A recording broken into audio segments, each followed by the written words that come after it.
நாம் இன்றைக்கி பார்க்க போகிற ரெசிபி ஆட்டு நெஞ்செலும்பு சூப்பு.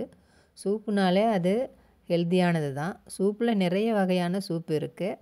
நான்வெஜ்லேயும் சரி, வெஜ்லேயும் சரி. நாம் பார்க்க போகிற சூப்பு மட்டன் நெஞ்செலும்பு சூப்பு. இது ரொம்ப ஆரோக்கியமானது. இது எப்படி செய்கிறதுன்னு பார்க்கலாம். மிக்ஸி ஜார் ஒன்று எடுத்துக்கலாம்.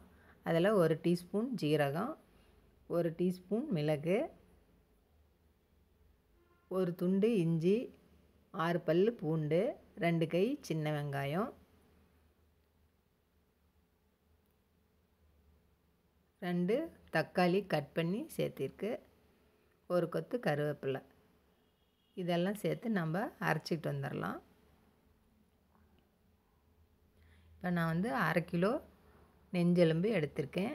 அதை உப்பு மஞ்சத்தூள் போட்டு க்ளீன் பண்ணி எடுத்து வச்சுருக்கேன். இப்போ ஒரு குக்கரில் 2 ஸ்பூன் நல்லெண்ணெய் சேர்த்துக்கலாம்.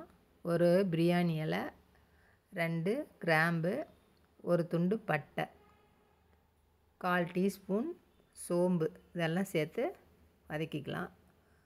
1 கொத்து கருவேப்பிலை, 1 காஞ்ச மிளகாய் சேர்த்திருக்கேன். நீங்கள் பச்சை மிளகாய் வேணால் கூட சேர்த்துக்கலாம்.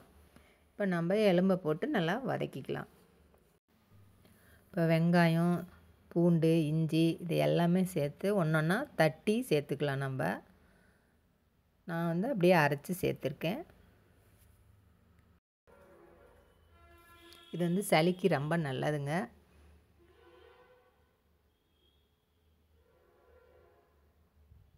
உடம்புக்கும் ரொம்ப நல்லது. இப்போ 1 ஸ்பூன் தனியாத்தூள், 1/4 டீஸ்பூன் கரம் மசாலா, மஞ்சள் தூள் 1/2 டீஸ்பூன், உப்பு 1/2 டேபிள் ஸ்பூன் சேர்த்திருக்கேன். எல்லாம் சேர்த்து நல்லா வதக்கிக்கலாம்.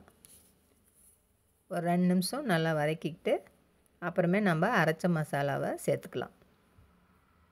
அரைச்சி வச்சுருக்கிற மசாலாவை சேர்த்து தண்ணி ஒரு 2 லிட்டர் சேர்த்துக்கலாம். நீங்கள் உங்களுக்கு தேவையான அளவு தண்ணி சேர்த்துக்குங்க.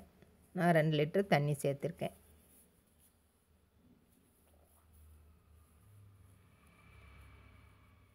இதில் சளி இருக்குது அப்படின்னா நீங்கள் கப்பில் ஊற்றி அதுலேயே நீங்கள் பெப்பர் போட்டு கலந்து குடிக்கலாம். சளி இல்லாதவங்க சாதாரணமான இப்போ சேர்த்திருக்க மசாலாவோடனா நீங்கள் அப்படியே குடித்தாவே போதும். இதில் கொத்தமல்லி இலையும் கருவேப்பிலை இலையும் சேர்த்திருக்கேன். நல்லா கலந்து விட்டு மூடி போட்டுடலாம். ஒரு 12 விசில் வர வரைக்கும் விடுங்க. இப்போ 12 விசில் வந்துடுச்சு. நான் எடுத்துட்டேன். பாருங்கள், இப்போ சூப் ரெடி ஆயிடுச்சு. இதை நம்ம வெள்ளை சாதத்தில் கூட ஊற்றி சாப்பிட்லாம், நல்லாயிருக்கும்.